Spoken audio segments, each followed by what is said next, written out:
Brought to you by Infinix.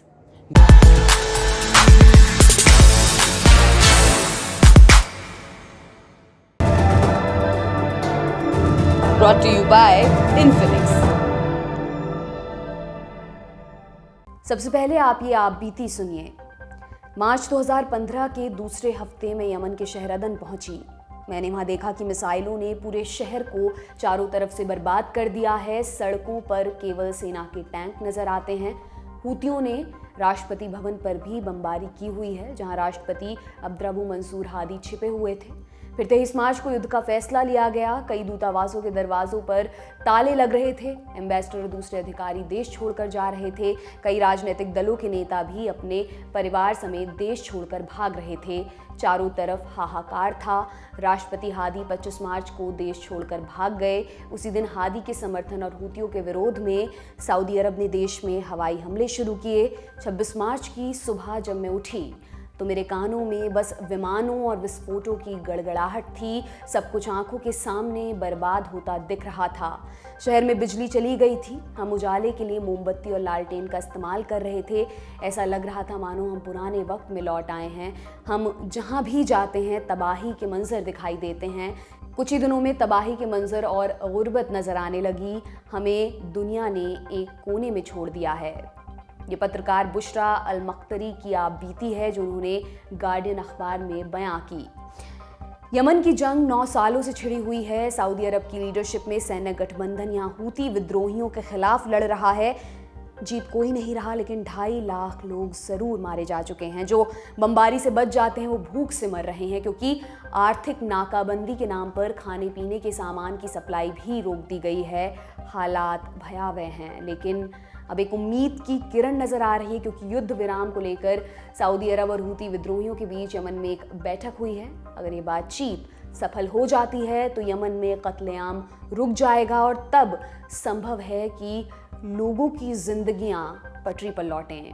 तो आज हम जानेंगे यमन वॉर की शुरुआत कैसे हुई, हूती विद्रोही कौन हैं और सऊदी अरब उनसे क्यों लड़ रहा है, और यमन का भविष्य कैसा दिखाई पड़ता है। नमस्कार, मेरा नाम दिव्यांशी सुमराव है। आप देख रहे हैं लंदन टॉप का इंटरनेशनल खबरों का बुलेटिन दुनियादारी। शुरुआत करते हैं इतिहास से।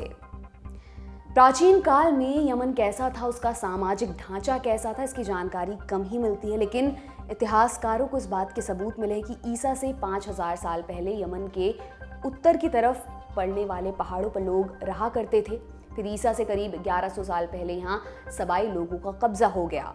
इनका साम्राज्य उस दौर में बहुत फला फूला। यमन में उन दिनों पानी की बड़ी किल्लत हुआ करती थी। इसी समस्या को दूर करने के लिए 940 ईसा पूर्व में सबाइयों ने मारिब का बांध बनाया। फिर ईसा के करीब 700 साल पहले यहाँ अफसानियों ने रूल किया। रोमानों के आने के पहले तक यहाँ के कई साम्राज्य आए और गए। इससे इस इलाके की भौगोलिक स्थिति में बहुत परिवर्तन आए। माने नए शासक नए इलाके फतह करते तो कई शासक पुराने इलाके हार जाते। फिर ईसा से करीब 350 साल बाद यहाँ किंग असद का राज आया। उन्हें इतिहास में असद द परफेक्ट नाम से भी जाना जाता है। किंग असद के बाद कुछ यहूदी शासकों ने भी इस जमीन पर अपना राज चलाया। साल 630 के बाद यमन में इस्लाम का उदय होना शुरू हुआ। खिलाफत ए राशिदा के दौर तक इलाके में शांति कायम रही, पर इसके बाद स्थिति डांवाडोल होने लगी। साल 1229 के करीब यहाँ रसूलिद वंश ने शासन किया। फिर 16वीं शताब्दी के आसपास यहाँ ऑटोमन्स का राज हुआ। फिर करीब 1000 सालों तक यहाँ जायदी राजाओं का शासन रहा। जायदी शिया इस्लाम की एक धारा है। 1962 में अंतिम जायदी सुल्तान इमाम अहमद की हत्या हो गई। इसके बाद लंबे समय तक सिविल वॉर चला। यमन 2 हिस्सों में बटा। कुछ समय के लिए साउथ यमन में सोवियत यूनियन का भी प्रभाव रहा। साल 1978 में नॉर्थ यमन में अली अब्दुल्ला सालेह के हाथ सत्ता आई। वो राष्ट्रपति बनाए गए। सालेह के दौर में नॉर्थ और साउथ यमन के बीच लड़ाई हुई। दूसरे विश्व युद्ध के खात्मे के बाद दुनिया में 2 बड़ी ताकतें उभरी, अमेरिका और सोवियत यूनियन। दोनों एक दूसरे पर धौंस जमाती। साल 1980 के दशक में सोवियत यूनियन कमजोर पड़ने लगा। उसके गुट में शामिल देश बगावत करने लगे थे। इसका असर यमन में भी दिखाई दिया। नॉर्थ यमन और साउथ यमन एक हो गए। इस मिलन का नया नामकरण हुआ Republic of Yemen. Ali Abdullah Saleh की सत्ता बनी रही। वो एकीकृत यमन के पहले राष्ट्रपति बने। उन्हें साथ मिला सऊदी अरब और अमेरिका का। वहीं जायदी शिया मुस्लिमों का क्या हुआ? उन्हें यमन की मेन स्ट्रीम पॉलिटिक्स से दरकिनार कर दिया गया। शियाओं में ये बात चलने लगी कि इस तरह तो एक दिन ज़ायदी शिया देश से ही गायब हो जाएंगे। इसी माहौल में एक नौजवान खड़ा हुआ। साल 1990 के दशक में उसने स्टूडेंट मूवमेंट की नींव रखी, द बिलीविंग यूथ। उस नौजवान का नाम था हुसैन बेदरदीन अल हूती। इस आंदोलन का मकसद था ज़ायदी इस्लाम का पुनर्जागरण करना। कैसे काम करते थे ये लोग? समर कैंपस में नौजवानों को बुलाना, वहाँ शिया स्कॉलर्स की किताबें पढ़ाई जाती। एक तरफ बेदरदीन अल हूती अपने समाज की खोई हुई पहचान वापस लाने की जदोजहद में लगा हुआ था, वहीं दूसरी तरफ यमन की सरकार अमेरिका और इजराइल के साथ अच्छे रिश्ते बनाने में लगी हुई थी।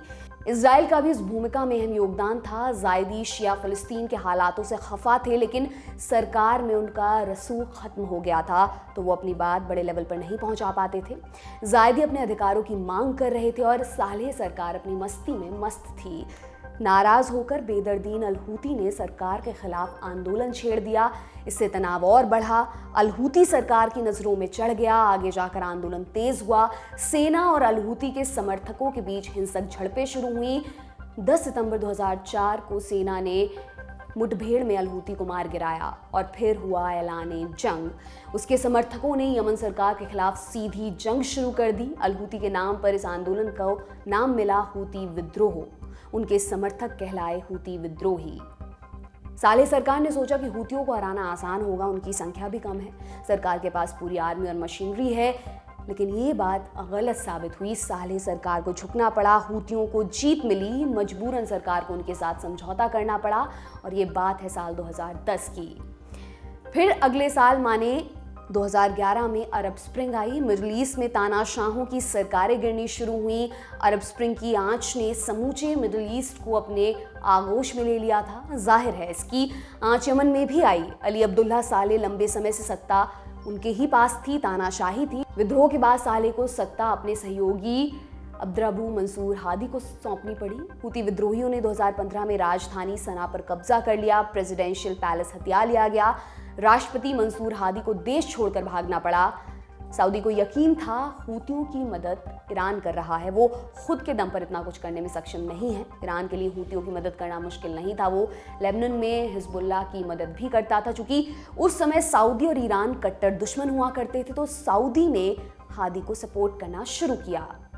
सऊदी ने यमन में सरकार को पुनर्स्थापित करने और हूतियों पर कार्रवाई के लिए अरब देशों का सैन्य गठबंधन तैयार किया और यहाँ हमला बोल दिया।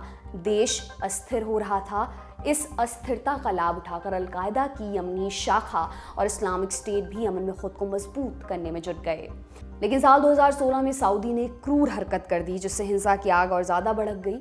जलाल अल रोवेशन के पिता का निधन हुआ था। जलाल हूतियों के बड़े नेता हुआ करते थे। उनके पिता का जनाजा कब्रिस्तान की तरफ ले जाया जा रहा था। इसमें हूतियों का बड़ा काफिला शामिल था। जनाजे के दौरान सऊदी गठबंधन सेना ने जनाजा ले जा रहे काफिले पर हवाई हमला कर दिया। इस हमले में 140 से ज़्यादा लोगों की मौत हुई और सैकड़ों लोग घायल हुए। इस घटना ने हिंसा की आग को और बढ़ा दिया। हूतियों ने भी इसका जवाब दिया। बदले में और हमले हुए। इस युद्ध को शुरू हुए 9 साल हो गए, लेकिन इसका हासिल कुछ भी नहीं हुआ, बस जाने गई हैं। अमेरिका और ब्रिटेन ने भी सऊदी का साथ दिया है। अब तक इस युद्ध में 2.5 लाख से ज़्यादा लोग मारे जा चुके हैं। यमन के आधे से ज़्यादा इलाकों पर हूतियों का कब्जा है।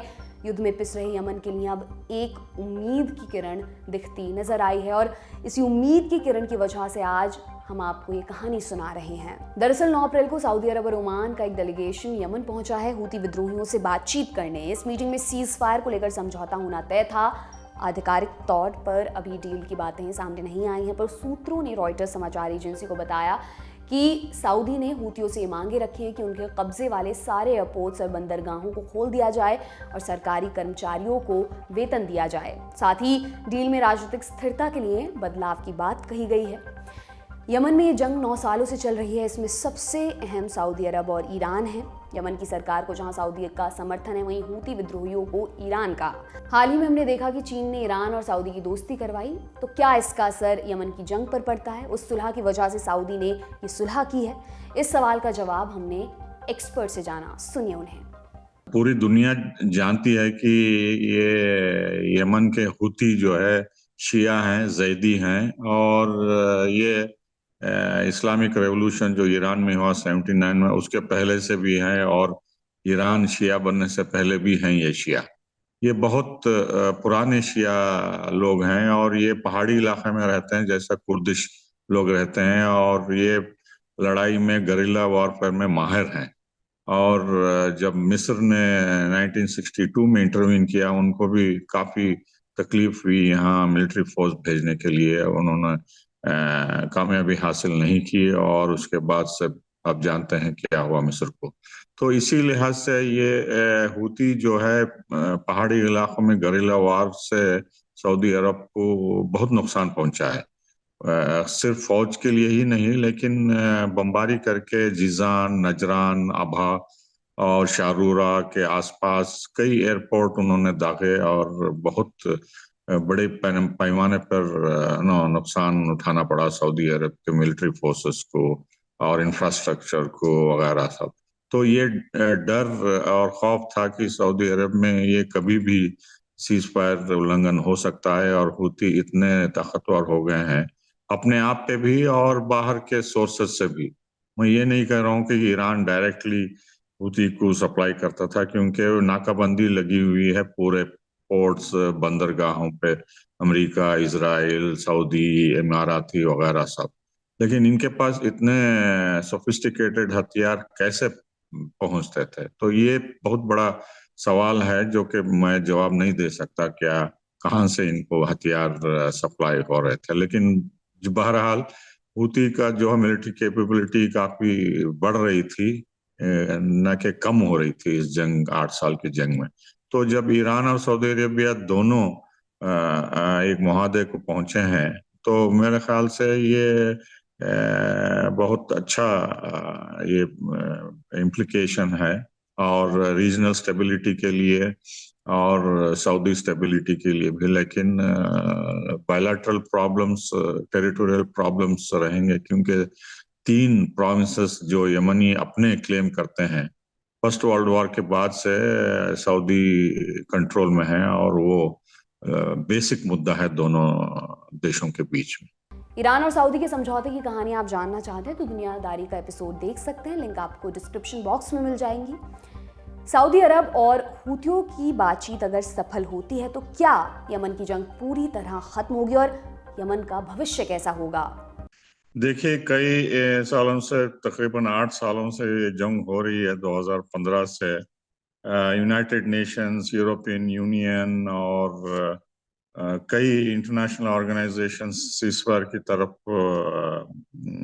काम कर रहे आ रहे थे, लेकिन असफलता मिली उनको। अब चूंकि चाइना के मीडिएशन के बाद ईरान और सऊदी अरेबिया डिप्लोमेटिक रिलेशंस, कूटनीतिक संबंध स्थापित करने की जो डिसीजन लिए हैं, उसके बरक्स ये ओमान का प्रयास सफल होने को आ रहा है। ओमान पहले भी प्रयास कर चुका था, लेकिन सऊदी अरेबिया डटा रहा है कि वो हूती को डिफीट करने में लगे हुए थे मिलिट्रीली। तो अब चूंकि डेलीगेशन वहां गया है, इससे साफ जाहिर होता है कि सऊदी अरेबिया जो उनको शिकस्त देना चाहता था, डिफीट करना चाहता है, वो नामुमकिन हुआ। और ये ईरान सऊदी अरेबिया के ताल्लुकात नॉर्मलाइज होने के इसमें हमें ये देखना चाहिए।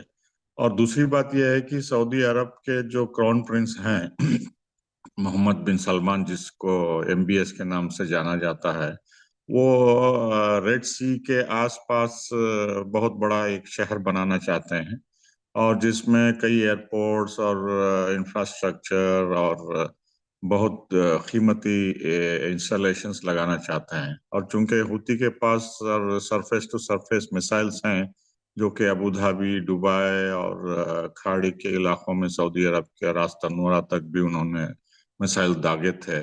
तो ये उनके दिल में अब डर है सऊदी अरेबिया की, अगर ये 500 अरब डॉलर का जो नया नियोम सिटी बना रहे हैं, शहर बना रहे हैं, वो हूती के अटैक में आ सकता है, और पूरी बर्बादी जो है रेड सी के आसपास भी हो सकती है।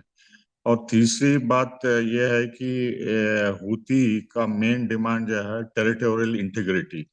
तो यमन जो यूनाइटेड यमन बना 1990 में, नॉर्थ और साउथ यमन को लेके, तो उनको मिला के एक मुत्तहिदा यमन देखना चाहते हैं, जो कि अब 3-4 हिस्सों में बट गया है।